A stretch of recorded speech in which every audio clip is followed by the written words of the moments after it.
Hello and welcome to the third episode of the In Confidence podcast. I'm back, Tom's back, and today we're going to be discussing the multiple roles that are projects that we end up working on as a sports psychologist. But prior to deep diving into that, Tom, how's your week been? Yeah, all good. Thank you, Ron. Welcome back, everyone, to another episode. I'm glad that we've got to the third one in. It hasn't all Yeah, the wheels fallen off yet, which is we're, good. we're doing well. Yeah, we are doing well. Yeah, bit of planning time for myself and that sort of stuff moving forward. So, what about yourself? Yes, it's same really, kind of turning sights to over the summer, booking holidays, time away from being a sports psychologist, being a lecturer. If you watch my social media, you'd have seen that I delivered to a powerlifting group. That was like a nice fun webinar to do of building up kind of from the week of a competition right up to the night before. So that was quite cool to do again, but a little bit of a different spin on it. Did it with a performance coach, strength and conditioning coach. So they were speaking about the physical prep, and I was speaking about the mental. So it was quite interesting actually. Obviously, a different audience from kind of sports that I've typically worked in. So that was quite nice. No, good, mate. So, as you mentioned, the topic of this week's podcast would be the potential multiple different roles that you can fulfill as a sports psychologist. Do you want to kick us off with your generic thoughts around that topic, and then we'll probably veer off after that? Yeah, giving it some thought prior to obviously us speaking. I kind of thought maybe the best place to start is defining maybe what we see as the job role now, how that maybe differs to when we were a student, and then obviously the scene where we end up. So I think if you'd asked me that answer or question as a student, kind of what's the job of a sports psych? I think as an undergrad or a master's student, I would have been saying that that's a lot of one-to-ones with athletes, kind of to help their performance, to help their well-being. And I think that would have been the end of my answer. Now, I would agree with my experience that it's still that, but there's also so much more to the role than just working with athletes. And I think this is where it's going to take as a conversation today to speaking to what we actually do outside of the face-to-face conversation with an athlete. So how we work with coaches, how we end up working with parents, all the whole element of well-being, which I think I've kind of spent more time working on with athletes, kind of just again with person preference or just the roles that I've had to beyond just the on pitch or on court or in pool performance elements, actually who they are as individuals. And I think that's kind of taken a priority, which I didn't expect as a university student. Does that sound similar or different to your own experience? Yeah, really similar. As a whole, as you sort of progress through the university education, there is a significant amount of time spent talking about the one-to-one element because potentially, ultimately, that's where you gain your respect in the environment, you gain your credit in the environment through working with individuals to potentially try and support in an issue or a problem, or just have a conversation about something that they're interested on that one-to-one basis. But yeah, as you say, when I've then gone into the different environments that I've been a part of, that quite quickly becomes, yeah, no, that is a part of it, but it is one part of potentially like a multifaceted role that you're having to fulfill. And I think we probably touched on it last week's episode in actually being able to do that one-to-one work that you might have thought was the whole role to begin with. You can't just go in and start doing that because it's ultimately really difficult for people to engage with you as a person, not even as a practitioner, when they don't know much about you already, in terms of you haven't maybe built a relationship, you don't know what potentially makes them tick or how they'd like to be spoken to, or the environment they'd even like to have a meeting to take place in, for example. And I think those are the real what's the best word to describe it? I want to make sure I pick the right word. I think those are the potentially the underappreciated elements of the role that, yes, you must have the knowledge to be able to fulfill the one-to-one conversation, to be able to answer the questions that any athlete or coaching staff might pose for you. But you also have to have the certain set of skills to be able to allow that conversation to come about in the first place. I think I picked the word underappreciated properly there. I took my time with it, but I think I got there. Yeah, I think that makes sense for me listening to as well. So hopefully it'll make sense Yeah. for everyone else listening into. Exactly. Otherwise, people will be criticizing them. What are you doing picking that word, Tom? Yeah, I think just a question that's come to mind there is while you were speaking, Tom, and I think you were speaking accurately. I think it's me wondering what was the first instance or first request you got working as a sports psych when you internally thought, I'm not actually sure what information to to kind of deliver here, or maybe I'm being asked to do something that wasn't covered at uni that you're expecting to be part of the role. Does that make sense as a question? Yeah, that makes sense. I think that's a good question, a difficult one, by the way. You've chucked that Do you one want me right. to do you want me to jump in? Because obviously I thought of the question and then thought how I would answer it. Go on, So I'll jump in while you yeah, think you of go your and I'll answer. go. When I thought of the question, I immediately went, I think it was coaches turning round to me early on within kind of the organization I was working in and went, brilliant. You've outlined what you're going to do with the players. You're going to do some workshops. You're going to do some one-to-ones. What are you going to do for us as coaches? And I think that was the first time I went in my brain that I'm actually not 100%. And I thought so much of everything that was at the forefront of my mind for uni and early kind of stage 2 experiences were like working with the athletes. I've never been in an organization prior an experience, right? This is what you do with coaches. I know that's part of the curriculum now that we're delivering at like kind of second and third year. But at the time I was like, I'm not actually sure what kind of coaching or supporting coaches with sports psychology looks like. And then that was the first time I was exposed to something going, I'm not actually sure. And then relatively quickly afterwards, having thought that I was getting along the right track with that, someone then posed the question going, we have to do something with the parents as well. What are you going to do with the parents of these athletes?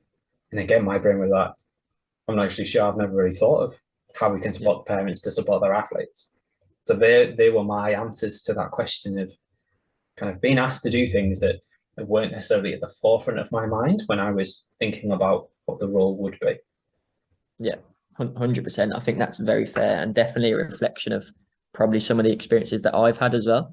I think potentially more specifically to answer the question that swerved 2 minutes ago is probably for me going into an environment and then being asked by support staff or coaching staff or like lead members of staff, okay, so what are you going to do outside of your one-to-one meetings with your time that you're here? And my answer was kind of just like, watch, for example, and then see how that information would then build into my conversations. But how do you, I suppose, when you're a younger practitioner, potentially trying to make sure that people understand what worth you have being there, how do you make the word watch and observe and make it sound like you aren't just there stood around whilst everyone else is working, inverted commas? So coaches are coaching, there's sports science staff that are collecting data using GPS, things like that. How do you make it sound to coaches like you aren't stood there doing nothing whilst everyone else is working? Because that for me is what watching and observing can be perceived as.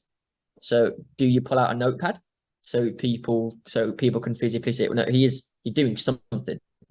He's writing down notes about something. He's engaging with something.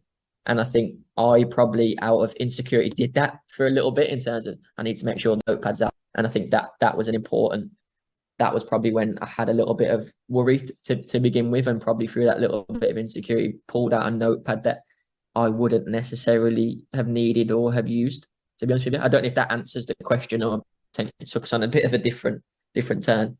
Yeah, as we know, details are perfectly fine on these conversations because they're not scripted, which hopefully comes across to people listening. That we just sit down and have a conversation and record it. So, and yeah, I think it's an important note to feel like you're providing value, maybe even in the times that people don't think you are. It doesn't look like you're doing anything as a sports psych, but actually we are taking in information. We're maybe taking a step back to see the broader picture or watch individuals and see how they're reacting within within that training session, within that sport. Whereas if we're front and center all the time, I think it gives a difficult spin for what sports psychology is it doesn't have to be this loud in your face, always the one speaking element. Actually, it probably operates a little bit in the shadows, is probably not the terminology I want to use, because we want to step away from that secretive support. But actually, it doesn't have to be front and center. And we mentioned about coaches before, and I think it's really important to highlight how, through our experience, we've utilized coaches more and more. We know that we don't have to be front and center and the ones that are delivering the information. Actually, we can use the coach's voice and the influence that they have to still deliver the sports psychology. We don't have to figurehead it, which I'm sure I can see you're nodding. So you're obviously agreeing with that point that I'm making there. I think the other important bit you said was about the notebook, some of the security, feeling, oh, I need to be doing something, so I want to make it look like I am. Therefore, being able to write notes or make it look like I'm writing down points to reflect on afterwards is really useful. But I found that on reflection, that probably changes how much I pay attention to what's going on, because my eyes are on my notebook and I'm making notes that I feel are valuable. But it poses questions like, what am I actually looking for and writing down? Am I just writing down stuff that I'm seeing, but actually, how much value is that going to take afterwards? Am I ever actually going to look back at the notes that I'm taking for any worth? Am I just doing it again just to make myself look active and busy so that I'm not just stood there? But a key reflection I had from early experience was, how does it make it look for other people if I'm there watching training and I've got a notebook and a pen? Because again, we know our role's different. But linking to last week's episode, as you did brilliantly, kind of that fitting in element, all of a sudden I look different because I've got a clipboard or a notebook and a pen stood at the side of training, or of a pool, of a court, of a pitch. No one else is doing that. And I know in my experience, when I've spoken to coaches, some coaches are really wary of what it is that I'm writing down, because there maybe I haven't got that relationship there, maybe the trust hasn't developed yet. And they're very conscious of what is it that Ryan's actually taking note of. Is it just the players' behaviours? Or is it how I'm interacting as a coach? Is it what I'm saying? And then what's he going to do with the information? Especially if I've got a better relationship with kind of the lead coach or the head of coaching. And then maybe as a part-time coach that I'm observing, are they fearful that I'm going to go and take the notes back to the head of coaching and be like, oh, this is what this person's saying? Again, it's not what's going on, but we have to be very aware of what that perception is, which I think is important. Yeah, no, definitely. I think one of the things that when you were going through that particular point, especially about like the notepad and that during the end, I think going back to the original question of the multiple roles that we have, I think one of them is potentially immersion into the environment. And actually, exactly how you just said, can you immerse yourself into the environment or what's going on when you've got your head down in a book making notes? Now at points, it is definitely crucial if you think, I need to remember that. I'd like to think you'd be able to hold on to it for an hour and a half. Like most sessions or games aren't longer than that, dependent on the sport that you're playing. But if not, and it's imperative that you get that down, then I think you need to do so. However, exactly how you just said, I'm not sure the practice that is going on, you can look whilst you may have a head down in a notepad. And I think it ties in with the original question of what is the role, and being immersed in the environment for me is part of that. And I think in various different ways you can look like you aren't, if that makes sense. I think it does. Yeah, no, definitely. We need to stop doubting ourselves on what we're saying. It is. We know it's useful and it's accurate because it's what our perceptions are. So we know we're being honest, but they're accurate to how we think and how we perceive and what we're feeling. I think kind of on that, we mentioned about kind of the coaches, some of the perception in around training. We mentioned about the role of having to deliver to parents as well. Yeah. What did that feel like the first time that you had to stand up in front of parents and tell them ultimately how to look after their child? I think exactly how you just said it. I'd really was conscious, and I think I repeated that particular sentence in a half an hour workshop, potentially 5 to 10 times of, I promise you, I'm not telling you how to parent your child, because I'm also very aware that I currently don't have a child and don't have the lived experience to be able to suggest or even provide some shared experience that I can relate to them with. However, I'd like to think what I did have was an informative bit of information that may support them in parenting their child. So I wasn't telling them what to do. I was hoping to provide some form of information which would support them in what they think is best for their particular athlete in their home. But I think I had to, for my own sake, and to make sure everyone in the room knew, that I wasn't trying to tell them to do something specific. And I think as the workshops have gone on and that type of work has progressed, I don't find myself saying those things anymore, because I'm more comfortable with the information that I'm providing, probably the worth of the information that I'm providing, and also the different relationships you build with different parents throughout the time and throughout your time in a particular role, where they're able to get a better understanding of you as a practitioner as well, and the information that you potentially want to give to them too, as they are now aware of, support with basically helping them as best as possible to provide the best support for their child. And I think that is more and more appreciated as you become more and more comfortable with what you're trying to deliver with that particular group of people. Yeah, I think it's interesting you mentioned that you don't say kind of that sentence of, oh, I'm telling you how to look after your child anymore. And obviously you've moved away from that, because I think for me, I say it, but I've just found a better way of phrasing it from my perspective. Is that, again, 100% the first few workshops that I did with parents, I was like, I'm probably only 3 or 4 years older than your own child, and yeah, I'm telling you how to look after them. Why would you not just ask your child rather than some complete stranger for parenting advice that has no clue what you're going through? And I think as I had more experience and it happened more often of me being in front of parents, the way that I started wording it was, I'm not going to tell you how to look after your child. I'm going to tell you or advise you how to look after the mini athlete or the young athlete that lives in your house. And that seems to have been, it is the way that I feel most comfortable adopting that role. When I'm speaking about the athlete side, not how to parent your child, but how to ensure and look after the athlete. And then that opens the door for speaking about kind of one part of their role or their identity as a young person. And then nicely you can obviously expand beyond that in the discussions with parents with how they get on in life outside of the sport. And it lends quite nicely to that, which is kind of why I've stuck with that terminology. But yeah, because it definitely makes me feel more comfortable standing up and being like, yeah, I'm going to tell you exactly what to do to look after your child, even though I've maybe got a couple of years experience and you've been with them for their whole lives. Yeah, no, exactly. That can be quite a daunting position.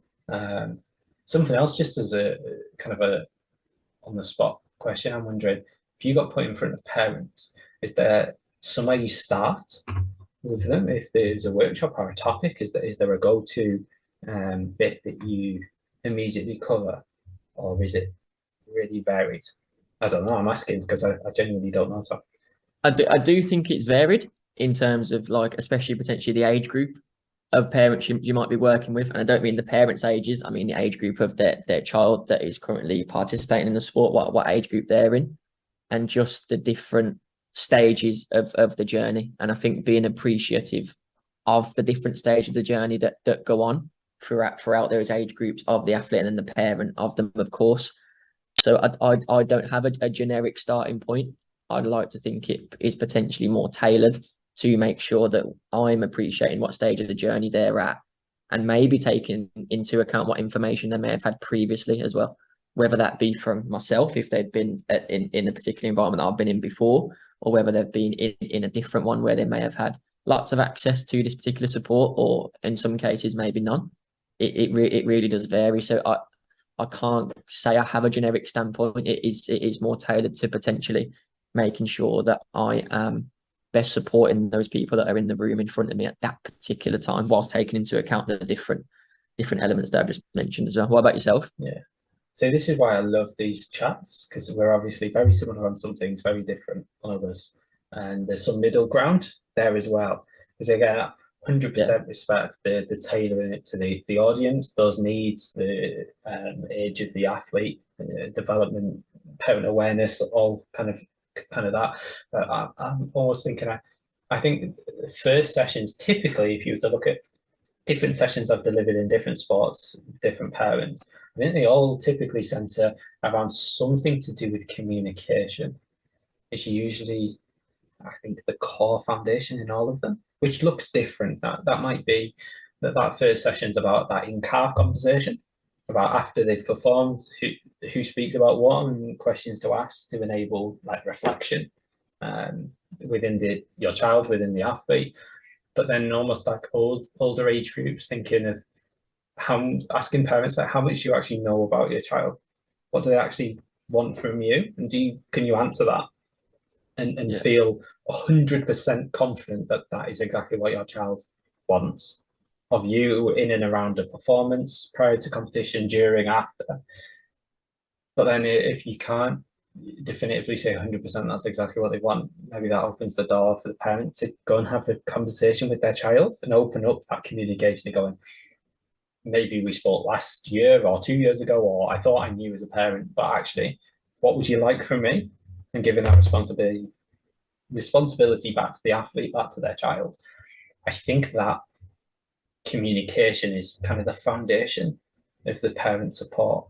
Typically, like a starting point that I've Yeah. always circled back to, irrespective of who's in front of me, which I guess I appreciate that you will be thinking somewhere in the same areas and topics, but I think that's where I typically always start. Yeah. So again, it's just nice to hear that little difference between the two of us, even though probably the content itself is very, very similar. I We've just imagine got so. different perspectives on what that looks like, and obviously not having a defined starting point versus having a core subject. Yeah. And I think as you were saying that, I went back to our original question of and I suppose I'm going to pose a question about our original question. Yeah. So when you were going through all those different points that they're about, like the parent workshops and being that little link of support, maybe, or that, is that a part of our multifaceted role, being the bridging point for lots of different areas within the potential sports science and coaching team, potential between the playing group and the staff, between the staff and the parents, between the players and the parents? Does that fit our original question of, is that part of our multifaceted role, is to be the bridging point between lots of different little elements? I think so. Again, if we think and reflect on our time as students, that wasn't coming up in my kind of brain as a student to think, oh yeah, that would be part of the sports psychologist role. Yeah. And it's only when you start having more frequent conversations with all, I'm going to say players, but that's the wrong term for this, all the different people who are in and around this environment within any sport. That you go, oh, I'm working with the athletes and building relationships with them. I've got them with coaches, with the medical and support staff, as you mentioned, and with parents. I think you start realizing that you're positioning yourself almost as a bridge. You mentioned that a link, almost as like a safe space or just someone to communicate with, to share. Yeah. And I think that would form a key kind of understanding of what sports psychology role now is. It's someone to share information with who's got kind of your best interest at heart. I think that would be the most authentic summary of the role that I can give. Then again, because ultimately that's what we do. We position ourselves, we build relationships. We hope that people would share information with us that we can use and support them to benefit their well-being, make them more confident, happier, more fulfilled in whatever it is that they're doing in sport, in life, but also ensure that they can deliver more consistent performance. Yeah. And everyone within that system does that. So the performance for a parent looks completely different to an athlete. But actually, the work we do with the parents is to help them fulfill that role even better. So I think that, again, not something I anticipated as a student. I didn't ever expect that I would have parents seeking me out, mentioning things about their child, going, could you have a conversation with my child about X, Y, and Z? Yeah.